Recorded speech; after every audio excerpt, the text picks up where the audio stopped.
New Orleans, Jrue Holiday's postseason production is providing Pelicans All-Star Anthony Davis with a more comfortable margin for error and has left Portland with precious little.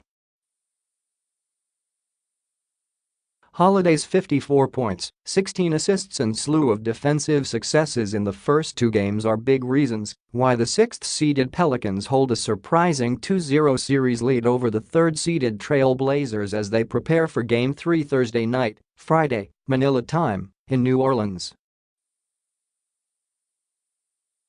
Playoff Jrue, I guess, Davis quipped after Holiday scored 33, including a late, deep three-pointer, in the Pelicans Game 2 triumph in Portland on Tuesday night. He's in a different mode.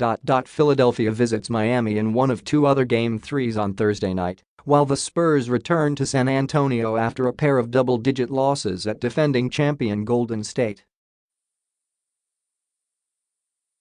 Pelicans general manager Dell Demps bet big on Holiday on the first day of free agency last summer, giving the 27-year-old guard a 5-year contract worth about $126 million.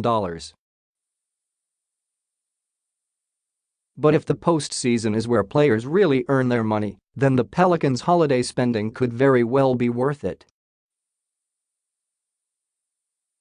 Holiday helped preserve New Orleans' Game 1 victory with a leaping steal in transition during the final minutes, followed by a block in the final seconds. Those plays were prime examples of why Pelicans coach Alvin Gentry has asserted Holiday as one of the best two-way players in the NBA. "We ask him to guard the best perimeter player and we ask him to do it, while we're also wanting him to get 20 points," Gentry said, noting that Holiday has had to take turns guarding both members of Portland's prolific starting backcourt, guards Damian Lillard and C. J. McCollum. "He can get to the basket against just about anybody that there is. His outside shot has really improved," Gentry added. "He's very confident in what he's doing and the way he's playing. Trail Blazers at Pelicans. New Orleans leads 2-0. Game 3, 9 p.m., NBA TV.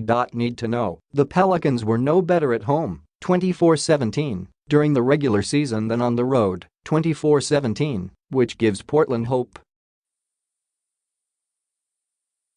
We've won on their floor before, and we feel like we're capable of doing the same thing they did to us," Portland's Lillard said. However, the atmosphere could be different for New Orleans' first home playoff game since 2015. Keep an eye on Pelicans guard Rajon Rondo, who had 17 assists in Game 1 and was 1 assist shy of a triple-double in Game 2. Injury update: Trail Blazers center Jusuf Nurkic was limited to only 15 minutes in Game 2 because of a left leg contusion, while forward Evan Turner is questionable with a right toe contusion. Pelicans forward Nikola Mirotic twisted his right ankle late in Game 2. He has not been scratched, but his effectiveness remains to be seen. Pressure is on Portland guards Lillard and McCollum, who have been inconsistent in the series and will be desperate to prevent the Blazers from falling into a 0-3 hole. "We don't want to be in this position. But it should be fun, and we should accept the challenge," Lillard said. "If not, it could be a quick series. 76 ERS at Heat. Series tied 1-1. Game 3, 7 p.m. TNT. Need to know, the 76ers say All-Star center Joel Embiid, who has missed 10 games with a broken orbital bone, is doubtful. The Heat ended Philadelphia's franchise record 17-game winning streak Monday, winning with physical defense.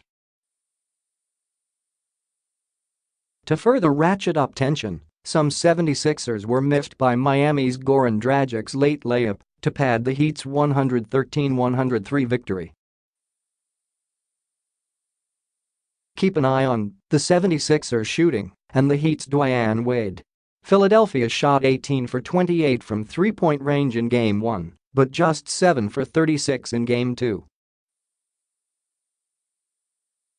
Wade had 28 points in 26 minutes in Game 2, but at age 36, there's no guarantee he'll consistently summon that sort of performance.